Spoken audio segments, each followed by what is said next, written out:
Hillary Clinton and Bernie Sanders debating just a couple of hours from now. Now, what will her strategy be as she squares off against Sanders for the first time since losing big in New Hampshire?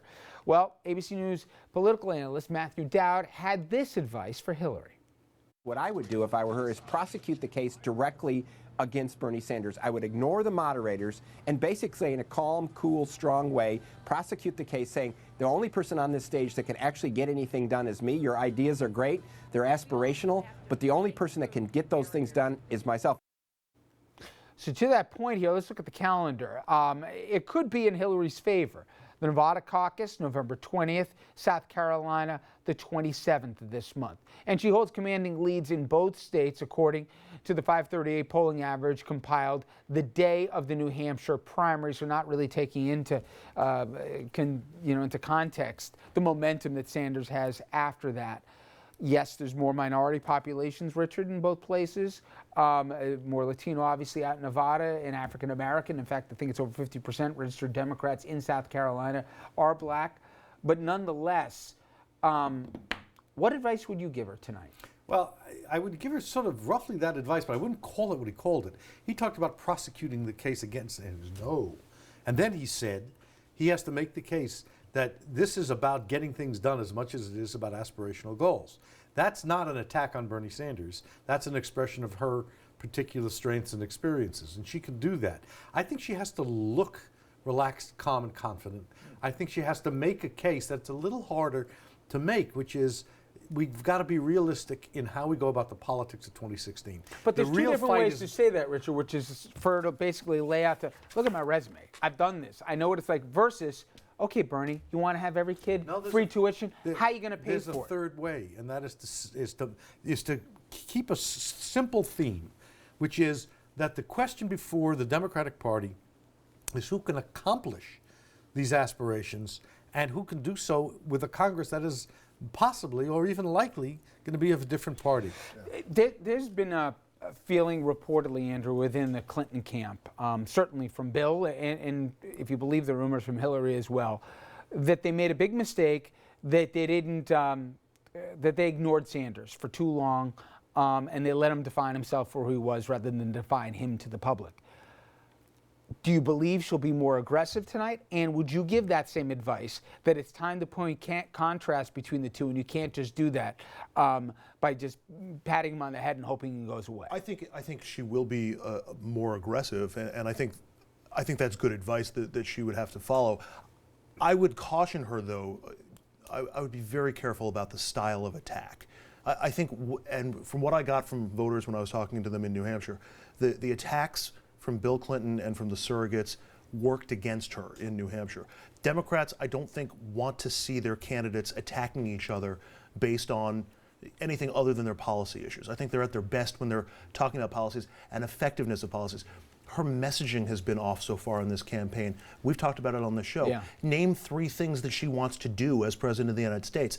You're hard-pressed to find them because she hasn't really sold herself that way. The last piece of advice I would give her and give the campaign, enough with the women stuff. It's everybody knows she is running to be the first female president, but playing that off time and time again, I think doesn't serve her particularly well. And I think it's one of the reasons why you're seeing why she lost women so dramatically in New Hampshire, particularly 40 and under. It was a horrendous mistake to have 2 older, iconic Gloria Steinem and Madeleine Albright come out and accuse women of disloyalty if they didn't back Hillary. But even beyond when that, the whole point of the feminist movement is women are capable of making independent judgments about their self-interest and not do it based upon habit or gender or category. Even beyond that, Richard, I want to be the first female president is not going to win the percentage of the female vote the same way that I want to be the first black president will win that percentage of the black vote or did for President Obama in 2008. It's not the same,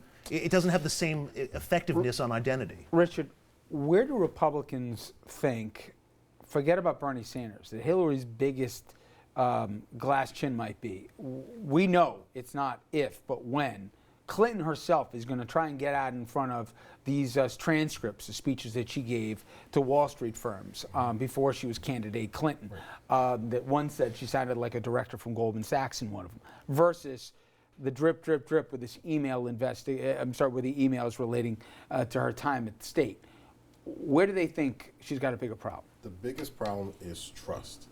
You can't trust Hillary Clinton. You can't trust what she By the way, says. exit polls, to his point, among Democrats, Hampshire. 91% felt they could believe Bernie Sanders conversed 5% of trustworthiness went with her. Go ahead. And that was in New Hampshire, and Yep. that's one of the reasons that Bernie Sanders won. And it's the same thing. If you look at the national polling, over 50% of people do not trust Hillary Clinton, and that's you just play off that, because if you cannot have a leader that you cannot trust, and that is big. And when you look at all the things she's done, so what she said, they contradict each other a lot.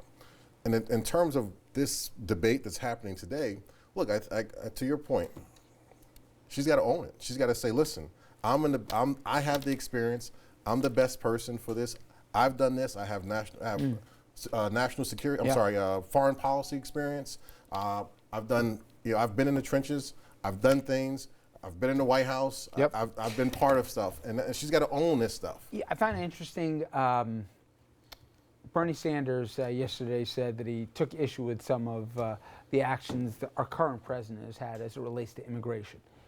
If we hear the name Obama come out of the mouth of Sanders and Clinton tonight, who will be more supportive of his policies, and who's going to try and distance themselves from his legacy? I think both of them are going to try to embrace his legacy, which is highly popular among Democratic primary voters.